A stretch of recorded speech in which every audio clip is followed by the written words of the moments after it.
You want to know how fast your life can flip? Try having your own electricity hijacked by your HOA, no less, and watch how it turns into a showdown nobody saw coming. That's not a joke. That's exactly what happened to me. One day, the lights in my house gave a nervous little shudder, barely a flicker, just enough to make you pause. At first, I figured it was nothing.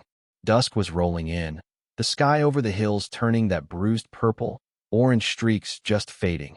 And I'm just sitting there, rubbing saddle soap into an old piece of tack, thinking about nothing more complicated than what's for dinner. Lena's in the kitchen, humming along with the radio, her voice carrying down the hall. Then the lamp next to me gives another flicker, this one hanging on just a touch too long. I didn't even have to call out. Lena shows up in the doorway, dish towel in hand, eyes narrowed. "You feel that?" she says. I nod. After 30 years, most of our conversations happen in looks. Her face said, "Something's not right." Mine probably said, "I'm about to find out." My knees creak as I stand up. Time has a way of collecting in your joints, you know?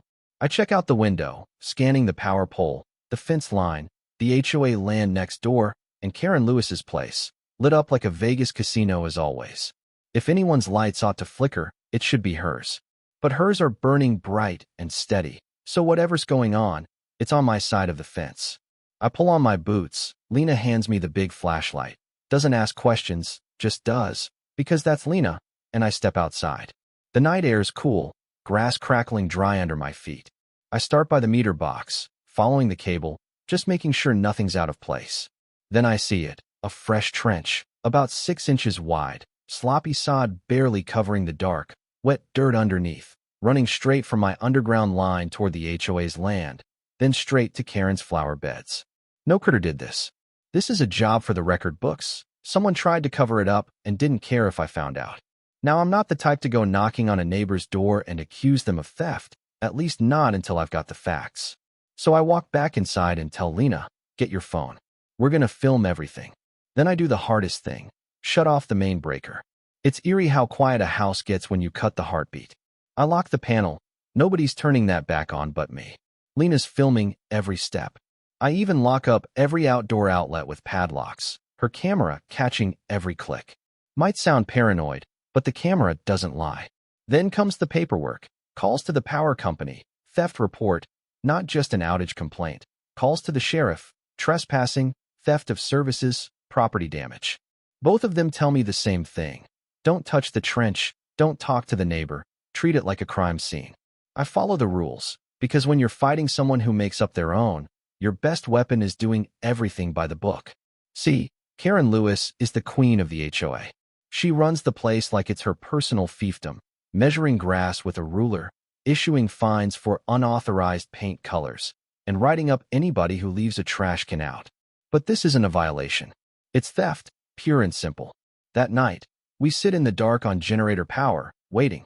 Lena makes tea, hands steady. We've weathered droughts, blizzards, sick cattle.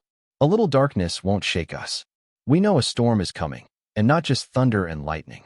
Sure enough, 2 days later, I find a hot pink envelope under my wiper. The HOA, in all its glory, slaps me with a violation for interfering with community utility infrastructure, meaning locking my own breaker box, and hits me with a $500 fine.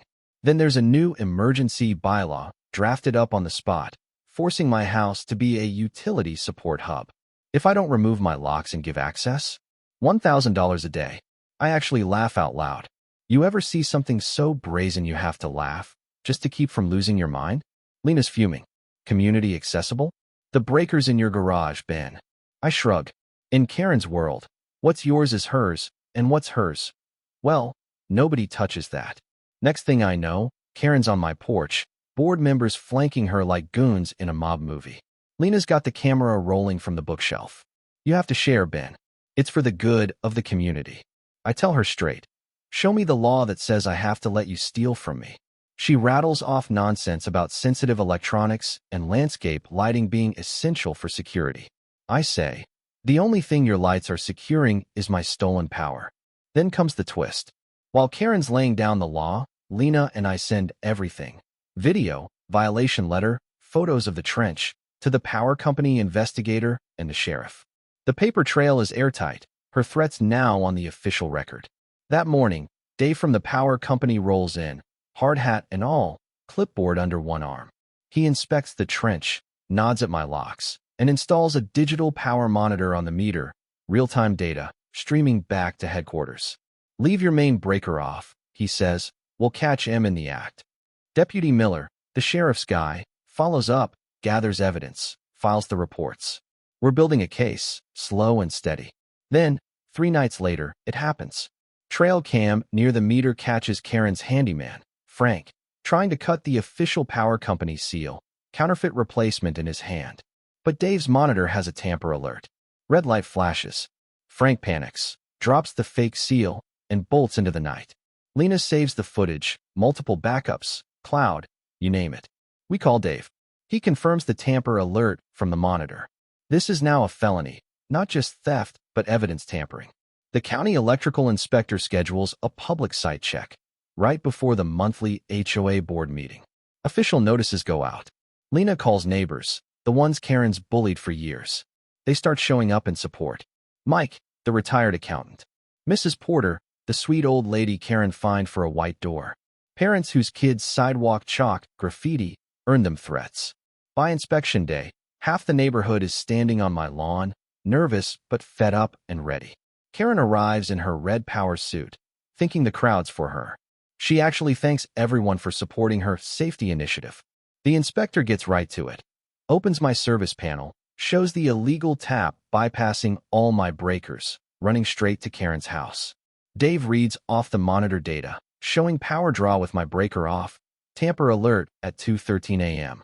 The inspector declares it felony theft, orders Karen's power disconnected on the spot.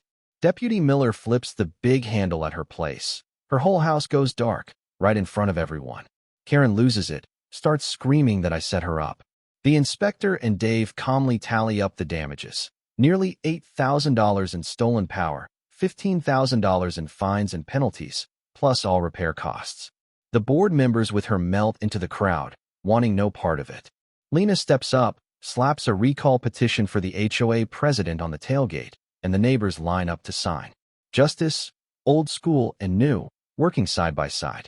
Electricians come the next day to dig up the illegal line, repair my service, fix the lawn. The HOA, under a new acting president, voids all fines, issues a written apology, rewrites their bylaws with real checks and balances. No more made-up emergencies. The neighborhood comes back to life, people talking, waving, sharing stories. That old fear Karen built is gone, replaced by a sense that we're in this together.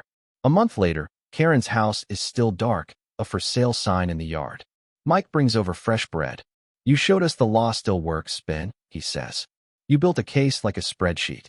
The HOA runs open meetings now. No more bullying, just fixing potholes and fences, how it should be." And me?